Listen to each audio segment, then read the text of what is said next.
before Prince Andrew makes any plans for a public comeback in the wake of a recent defense from convicted sex trafficker Ghislaine Maxwell in an interview from her prison cell, he should first consider his approval ratings with the British public, a new episode of Newsweek's The Royal Report podcast has heard.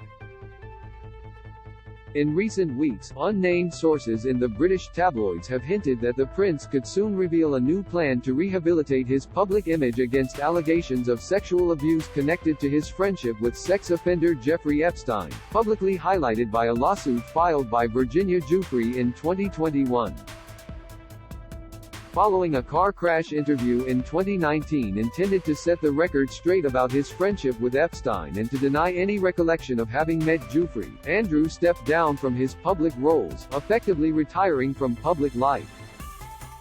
In January 2022, amid the lawsuit, it was announced by Buckingham Palace that Queen Elizabeth II had stripped her son of his honorary military patronages and that he would no longer publicly style himself as an HRH, His Royal Highness.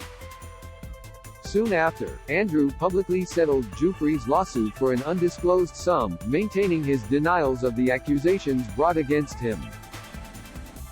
In January 2023, Ghislaine Maxwell, Jeffrey Epstein's former girlfriend who is serving a 20-year prison sentence for sex trafficking, claimed that a photograph of Andrew and Giuffre together was not genuine. "I don't believe it is real for a second, in fact, I am sure it's not," she told Britain's Talk TV. "There has never been an original. I don't believe it happened and certainly, the way it's described would have been impossible."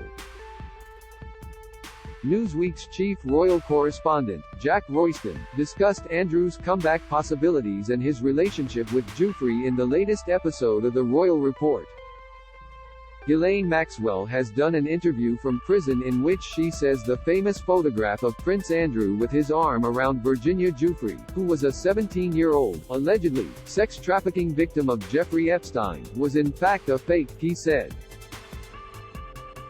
Now, this is not necessarily the first time this claim has been made. Andrew has certainly hinted at that possibility in the past and other people have said similar things. But what is quite interesting is that at the exact time she has done this there are also stories appearing in the press in Britain, attributed to anonymous sources, intimating that Prince Andrew might try to reactivate or file a new lawsuit against Virginia Giuffre in order to try to get back some of the money that he paid when he settled the case that she brought against him. The sum of the settlement paid to Giuffre is reported to have been in excess of $10 million. Now, Maxwell, too, it is suggested, kind of wants to clear her name and appeal her conviction and sentencing, but lawyers have also suggested in both cases that both Ghislaine Maxwell and Prince Andrew might actually be barking up the wrong tree and have no chance of success. So, they are definitely both fighting uphill battles, Royston continued. From Prince Andrew's point of view, if he were to be somehow successful, then the question would inevitably emerge whether he would try to make a return to public life in Britain, maybe try to become a working member of the royal family again. "I think in all honesty that Prince Andrew should probably take a look at where his own approval rating stands in Britain, because he is by a country mile Britain's most hated member of the royal family." According to YouGov, Andrew remains the most unpopular royal in Britain, with a net approval rating of -79. Very few people would still stick their head above the parapet to say that they liked him, Royston offered. Recent polling by YouGov suggested that about 12% of Britain likes him compared to 70% who don't, so, that is really pretty stark and it's very difficult to see that problem going away anytime soon. Newsweek approached representatives of Prince Andrew for comment. James Crawford Smith is Newsweek's royal reporter based in London.